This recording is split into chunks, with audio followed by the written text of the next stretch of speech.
Pay close attention. What you're about to see is Bible prophecy being fulfilled.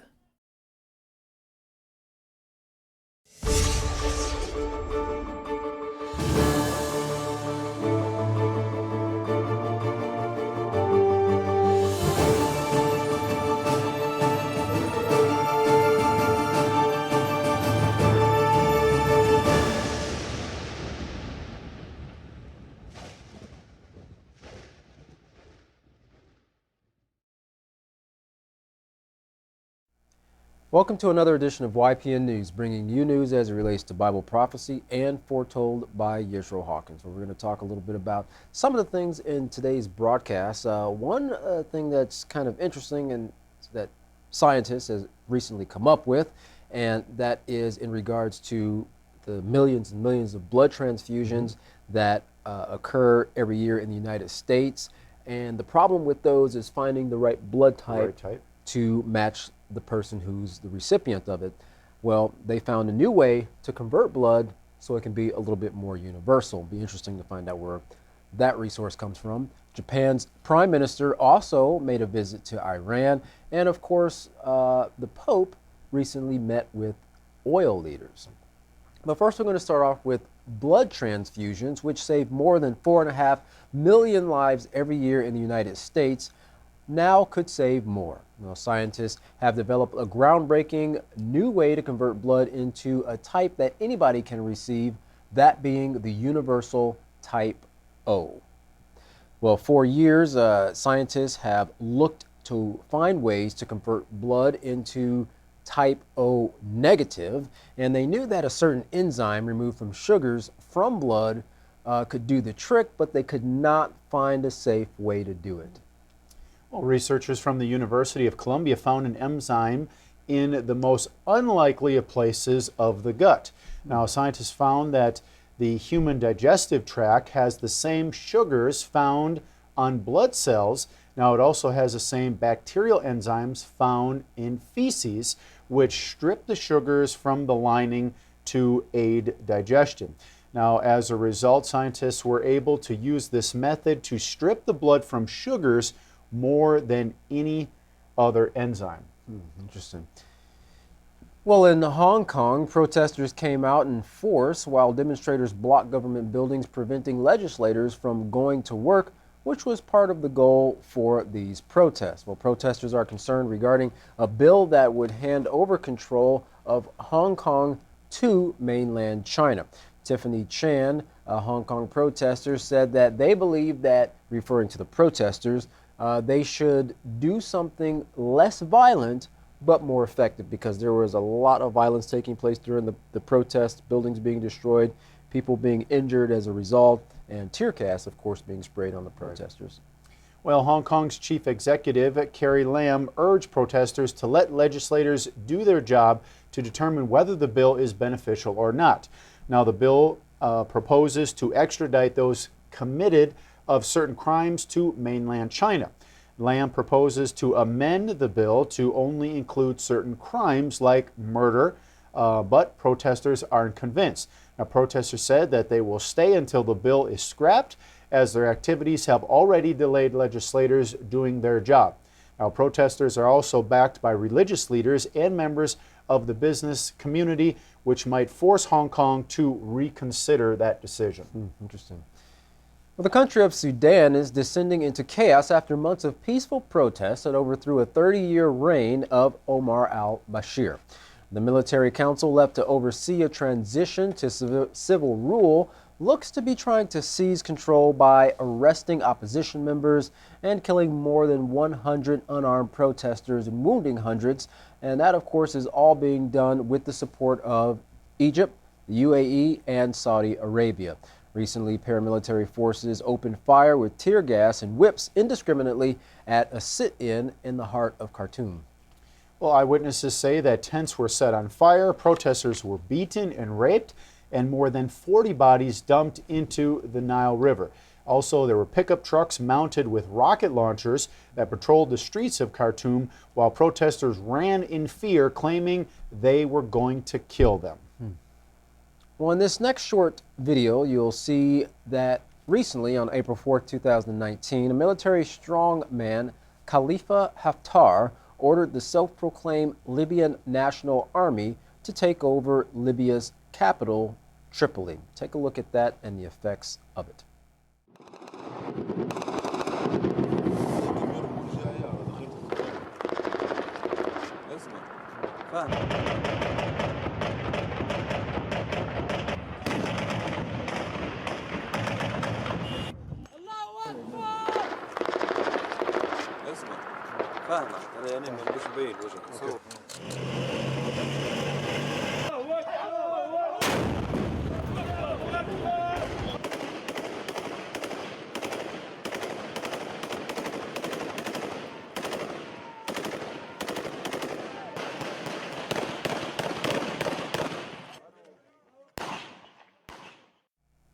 Katan, it's yet another example of just the continued violence we see taking place throughout the world. Right.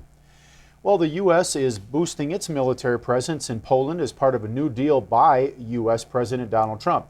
Now, Poland will host 1,000 U.S. troops by U.S. and by U.S. fighter jets and purchase liquid natural gas from the U.S.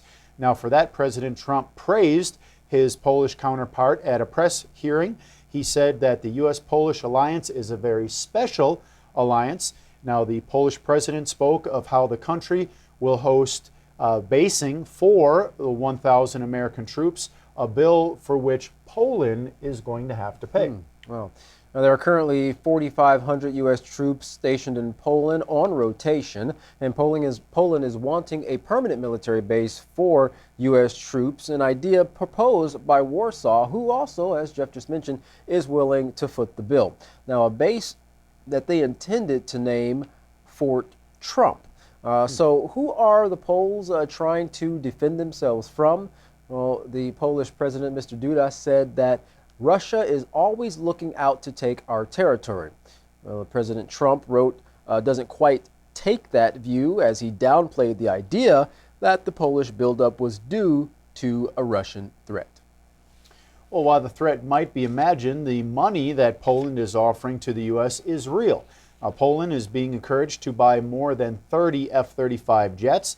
Trump also mentioned a deal in which the country would purchase more than 2 billion cubic meters of liquefied natural gas from the U.S. instead of getting it much closer, which would be from Russia.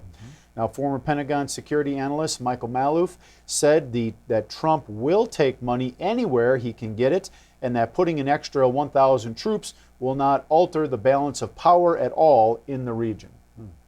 Maloof continued, the cost for those F-35 jets, he said, is going to be horrendous, and the U.S. might actually end up subsidizing it. The president of Poland is really trying to align himself more with the West by buying these jets and purchasing natural gas from the United States. And of course, he said the United States is going to have a problem with getting that natural gas to Poland. And he said he doesn't even realize if Poland will have the infrastructure to handle the storage.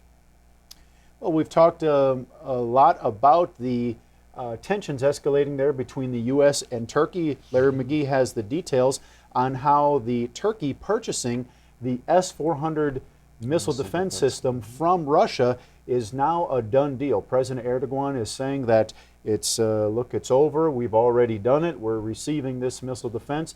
But that, of course, is going to affect the Turkey's position in NATO. So Larry McGee has been covering these stories. Larry, what is the latest going on between Turkey and the United States, and how is this going to affect their position in NATO? In today's world, alliances are shaky, and friends are only friends until they become enemies. Such seems to be the process exhausting itself between the U.S. and Turkey, who have been on strained terms for quite some time now. The latest issue between the two is outlined in this short video. Please have a look. Türkiye S-400 savunma sistemlerini alacaktır demiyorum, almıştır. Biz bu işi bitirdik.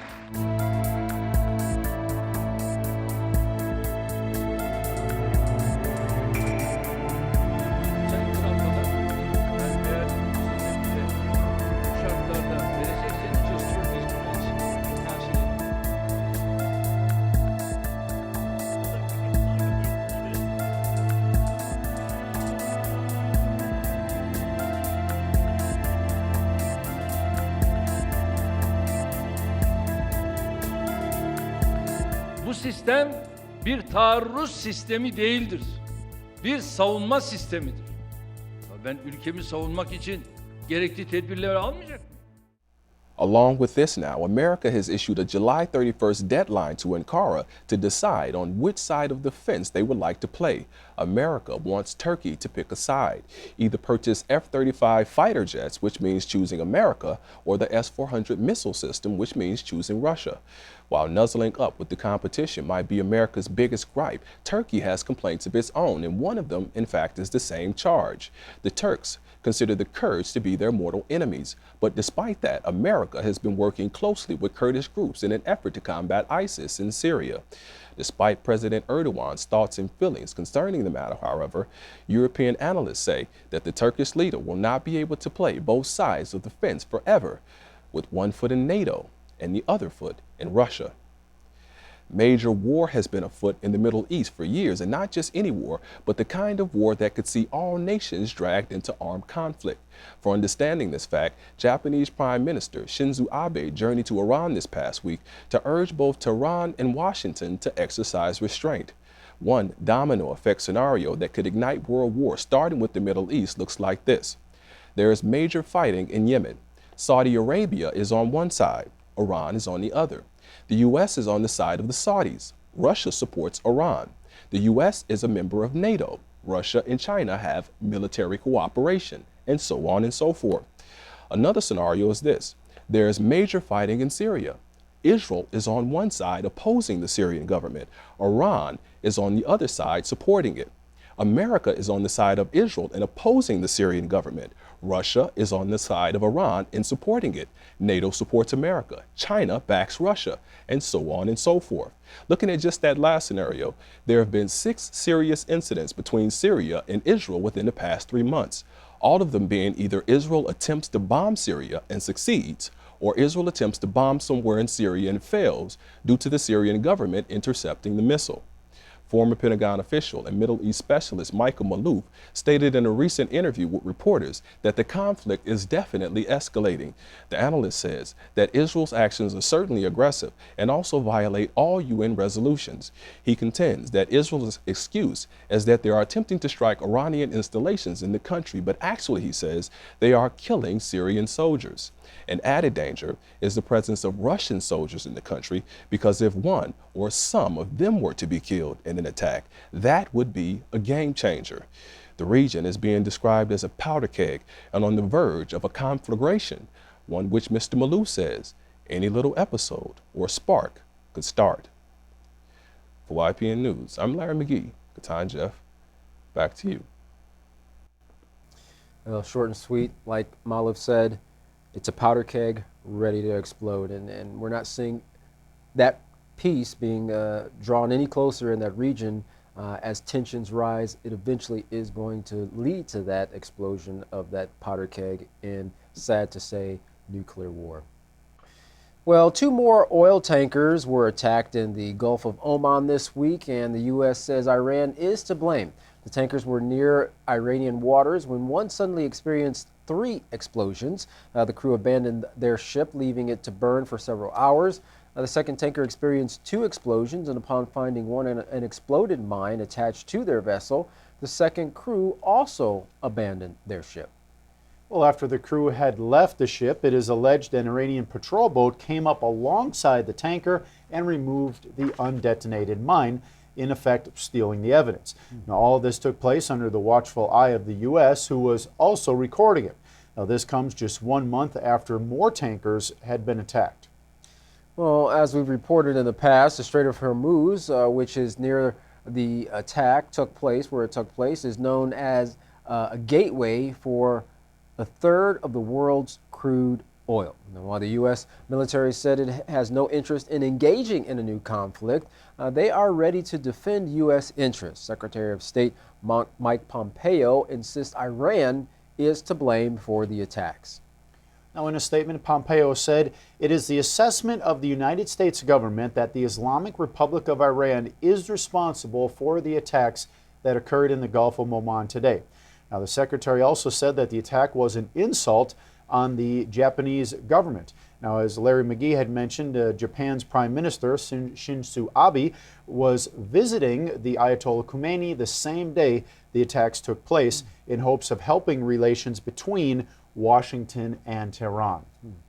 Well, tensions have been high in the area ever since the U.S. dispatched an aircraft carrier and B-52 bombers to the region, expecting Iran to cause trouble there. One of the tanker crews was taken aboard a U.S. Navy warship, and the 23 members of the crew were taken aboard an Iranian vessel, which actually delivered them to Dubai 2 days later.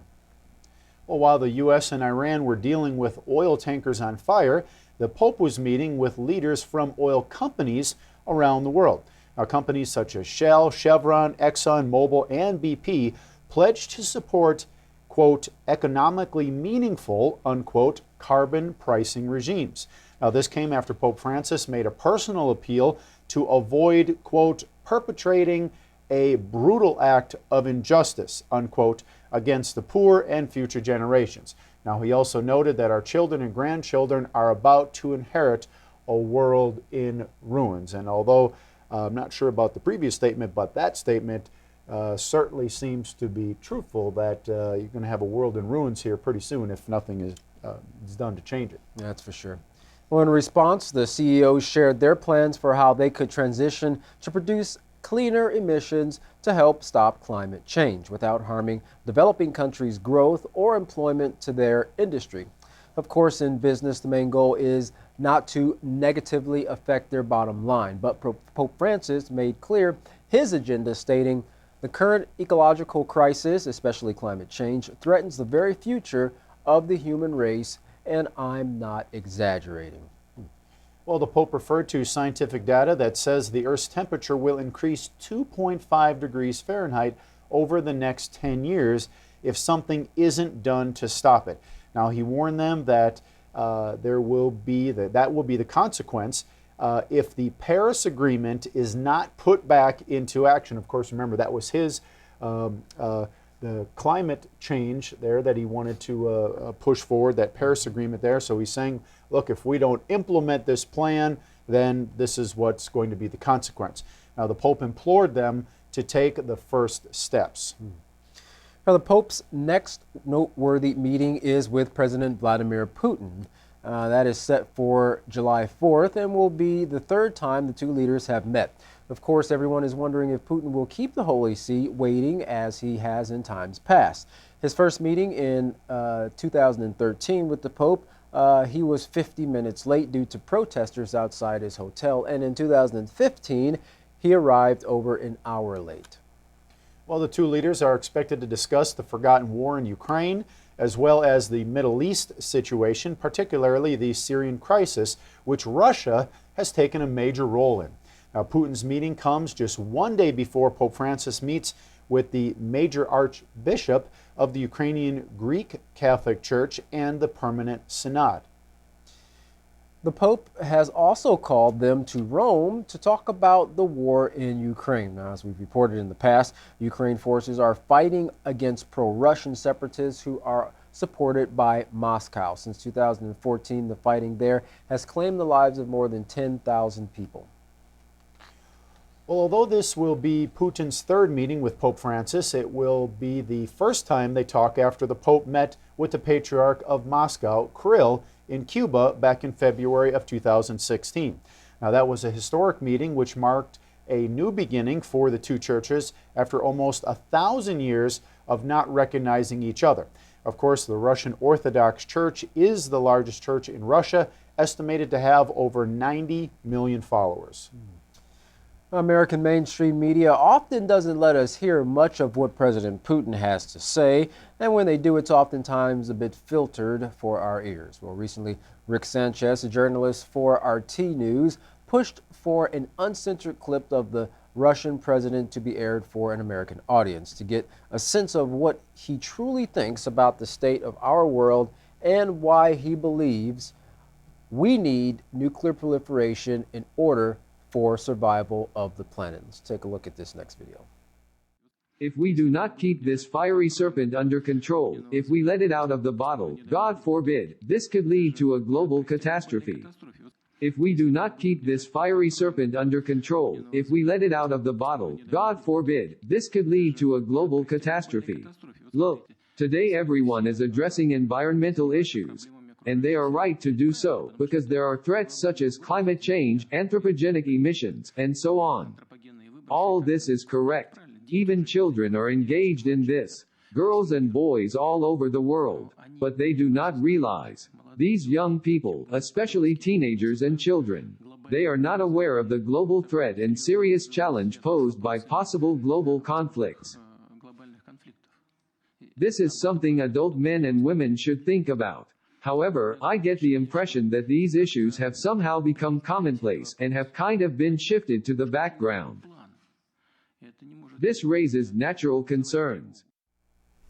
Interesting statements by President Putin there, especially when he mentioned if we do not keep this fiery serpent under control, then if we let it out of the bottle, that could lead to a global catastrophe. And Katan, you know, that's interesting coming from a world leader, because some world leaders do not have that same take regarding nuclear war. Right. They'll say, look, if a country does something to us, we're just going to annihilate them or obliterate them and use any means possible, and not realizing the potential and the devastation that these nuclear weapons are going to cause when they are used. So, you know, seeing President Putin make statements like that does show you that that leader has a knowledge of how powerful, right, these nuclear weapons are, and the damage that is going to be done when and if they're used. Yeah, because, you know, although there is a lasting damage that comes from conventional warfare in the form of, you know, infrastructure being broken down, or,